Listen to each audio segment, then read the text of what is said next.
ماں کو کوئی لفظ نہ سمجھ پائے، ماں کوئی لفظ نہیں ہے، ماں ایک جذبہ ہے، ایک احساس ہے، ماں آپ کی زندگی کی ہوا ہے۔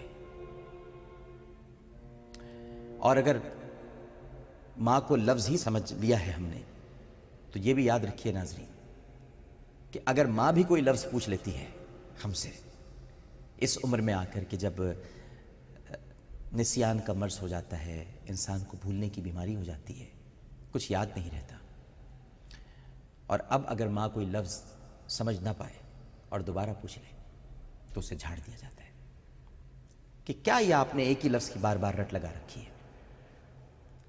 مگر آپ یہ بھول جاتے ہیں کہ یہ ہماری ماں ہی تھی کہ جس سے ہم بچپن میں کوئی چیز بار بار پوچھتے تھے تو وہ بار بار پیار سے سمجھاتی تھی۔ اگر بڑھاپے میں کمزوری کی وجہ سے کھانا کھانے کے دوران سالن کپڑوں پر گر جائے تو بہو اور بیٹا اس طرح اس پر چڑھائی کرتے ہیں کہ اس نے پتہ نہیں کون سا جرم کر دیا ہے، اور بھول جاتے ہیں کہ بچپن میں کھیل کود کے دوران ہم نے بھی اپنے کپڑے دن میں کئی بار گندے کیے ہیں، اور جب ہم گندے کر کے آ جاتے تھے تو ہماری ماں کے ماتھے پر ایک شکن تک نہیں آتی تھی۔ ٹی وی پر کوئی پروگرام چل رہا ہو اور ہماری ماں کوئی بات پوچھ لے تو ہم سنی انسنی کر دیتے ہیں۔ میچ چل رہا ہو، خاص طور پر اگر کرکٹ میچ چل رہا ہو اور ماں آ کر کہہ دے کہ بیٹا کھانا تو کھا لو، کب تک میچ دیکھتے رہو گے؟ کھا لوں گا، پیچھے کیوں پڑی رہتی ہیں؟ آپ کو پتہ نہیں ہے کتنا اہم میچ ابھی جاری ہے، آپ کو کیا پتا؟ اور ماں چپ چاپ چلی جاتی ہے۔ ہم بھول جاتے ہیں کہ بچپن میں ہماری ماں ایک ہی کہانی ہمیں بار بار سناتی تھی اور سناتی رہتی تھی جب تک کہ ہم سو نہیں جاتے تھے۔ ماں کو کمپیوٹر اور نئی ایجادات کے بارے میں کوئی بات سمجھ میں نہیں آتی تو اولاد اس پر ہنسنے لگتی ہے۔ یہ کیسی ماں ہے ہماری، ان کو زمانے کے ساتھ چلنا ہی نہیں آتا۔ وہ یہ کیوں بھول جاتے ہیں کہ انہیں کھانا کھانا، کپڑے پہننا، زندگی کا ڈٹ کر مقابلہ کرنا اسی ماں نے سکھایا۔ ہم اپنی دنیاوی مصروفیات اور بیوی کی شکایات میں کھو کر اپنی ماں کو تھوڑا سا وقت بھی نہیں دے پاتے، اور کبھی تھوڑا وقت دے بھی دے تو اس کی گفتگو ہمیں بے ربط اور فضول سی لگنے لگتی ہے، اور ہم تھوڑی ہی دیر میں اکتا کر اٹھ جاتے ہیں۔ لیکن ایسا کرتے وقت ہم یہ کیوں بھول جاتے ہیں کہ جب اولاد ماں کے پاس بیٹھی ہو تو اصل بات گفتگو نہیں ہوتی، بلکہ ماں کی خواہش یہ ہوتی ہے کہ میرا بچہ میری نظروں کے سامنے میرے پہلو میں بیٹھا رہے، میں اسے دیکھتی رہوں، اس سے باتیں کرتی رہوں، بالکل اسی طرح جس طرح بچپن میں اسے وقت دیا کرتی تھی۔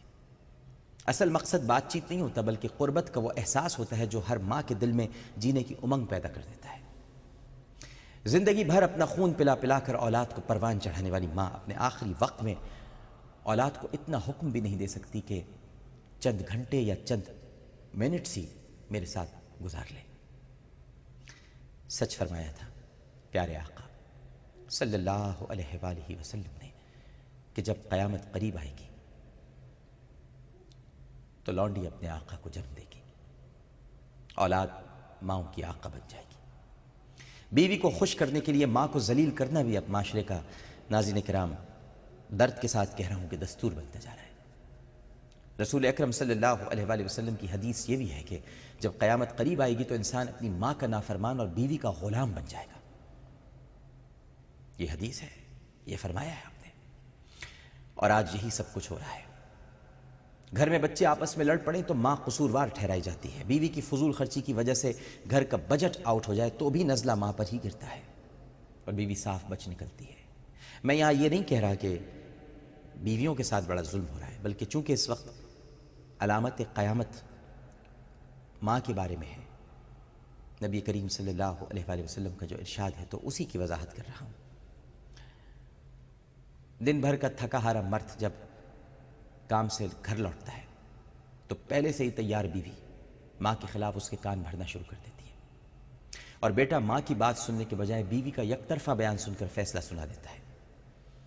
کئی گھروں میں تو ایسا بھی ہوتا ہے کہ ماں کا اکلوتا لال بیوی کی جھوٹی شکایتوں کے انبار تلے اس طرح دب جاتا ہے کہ ماں کا خرچہ پانی تو بند کرتا ہی ہے، بلکہ بسا اوقات گھر چھوڑ کر بھی الگ ہو جاتا ہے، اور جسے ماں کا سہارا بننا تھا، بڑھاپے میں اس کا خیال رکھنا تھا، وہی اسے دنیا میں بے سہارا کر کے دنیا کے رحم و کرم پہ چھوڑ دیتا ہے۔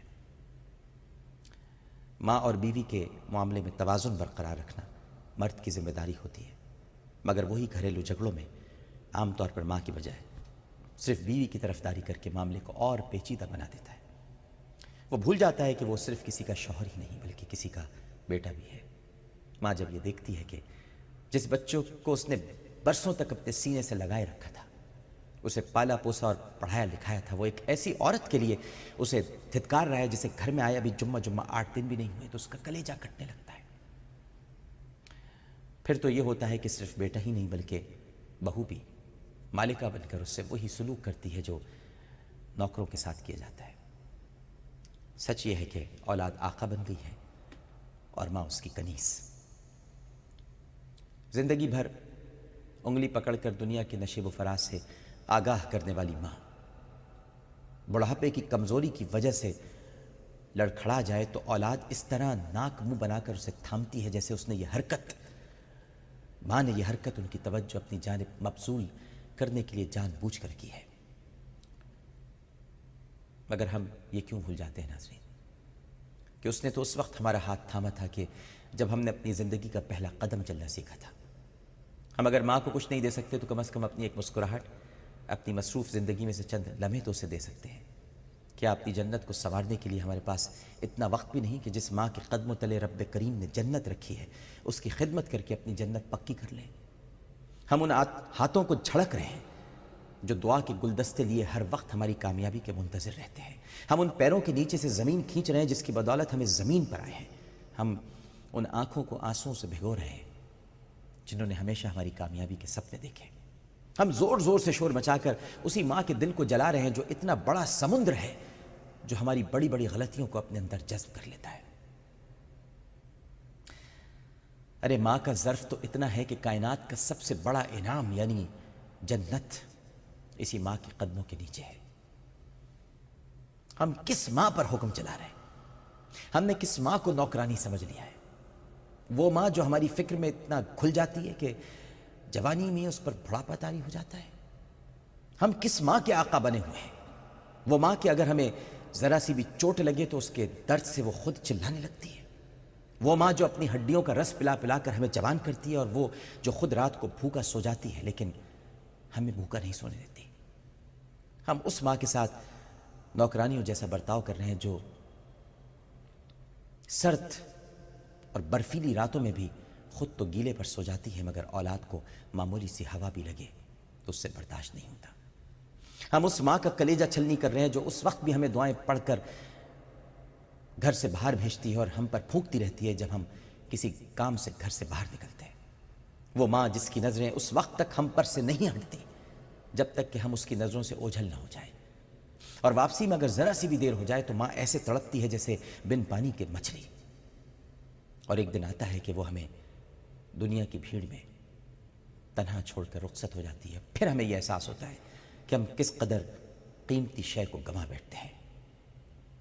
زندگانی کے سفر میں گردشوں کی دھوپ میں جب کوئی سایہ نہیں ملتا تو یاد آتی ہے ماں۔ پیار کیا چیز ہے، مامتا کیا چیز ہے، اور پیار کہتے ہیں کسے؟ کوئی ان بچوں سے پوچھے جن کی مر جاتی ہے ماں، مگر تب تک بہت دیر ہو چکی ہوتی ہے اور ہمارے پاس سوائے پچھتاوے کے اور کچھ نہیں ہوتا۔ اللہ تعالی ہمیں اس عظیم ہستی کی قدر اس کی زندگی ہی میں کرنے کی توفیق عطا فرمائے، آمین ثم آمین۔ یہ قیامت کی ایک علامت ہے کہ اولاد ماں کی وفادار نہیں رہے گی، بیوی کی وفادار بن جائے گی اور لونڈی اپنے آقا کو جنے گی۔ ایک چھوٹا سا وقفہ لیتے ہیں، وقفے کے بعد دوبارہ حاضر ہوں گے۔ ہمیں یقین ہے کہ آپ سب لوگ ہمارے ساتھ ہی رہیں گے۔